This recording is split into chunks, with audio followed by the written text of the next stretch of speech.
Fl-2010 212 tifel u tifla twildu minn ommijiet taħt l-20 sena mhux miżżewġin u 30 minnhom iddikjaraw li ma jafux min huwa l-missier. Tkellem dwar dan il-Ministru għall-Politika Soċjali Michael Farrugia meta f'Għawdex kien qed jindirizza seminar dwar studju li stħarreġ it-tqala fit-tfajliet adolescenti. Farrugia ħabbar li l-Ministeru kummissjona studju dwar dak li jwassal għal sitwazzjonijiet b'ġenitur wieħed, dan bħala parti mill-politika preventiva dwar it-tqala fit-tfajliet.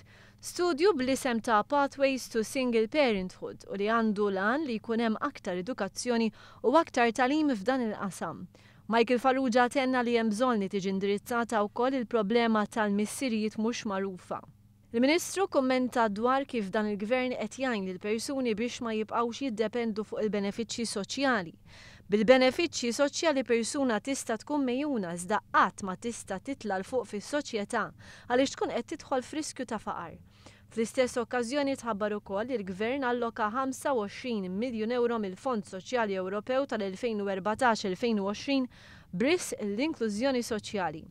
Segretarju parlamentari għal fondi Ewropej Ian Borch qal li dan l-investiment għandu jkompli għajn l-individwi bi problemi soċjali waqt li jkunu mtejba l-ħiliet tal-ħaddiema Maltin u Għawċin.